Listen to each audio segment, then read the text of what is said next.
Merci Marie-Louise Faure. Oui, merci Madame la présidente.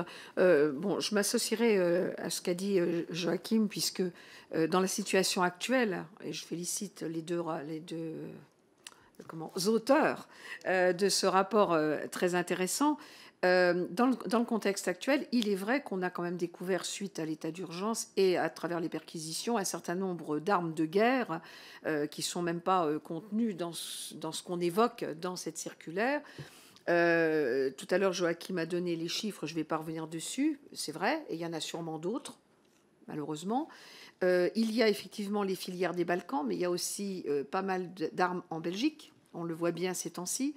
Il y a aussi des filières qui viennent de la Syrie, du Maroc, et qui ne sont absolument pas prises en compte pour le moment, et pour cause, puisqu'on on les découvre éventuellement avec les perquisitions et pas. Donc ce que je voudrais savoir, j'ai rencontré ce week-end des associations de chasseurs qui s'inquiètent beaucoup, bien évidemment, parce qu'ils se trouvent impactés. Ils nous disent ce que je viens de dire en matière d'armes de guerre, qui peuvent finalement circuler en toute illégalité, mais pas forcément punies. Et puis aussi des associations sportives qui ont pour de tirs divers, etc.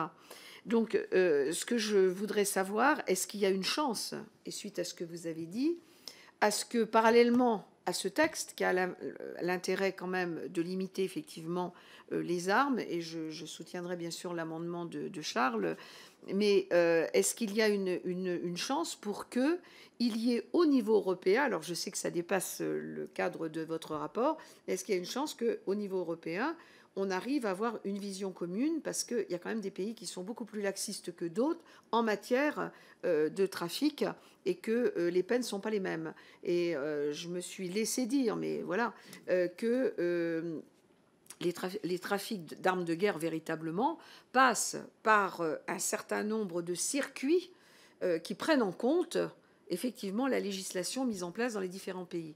Donc je voulais savoir, est-ce que vous avez, en prolongement de ce rapport, une idée sur la question? Merci. Merci.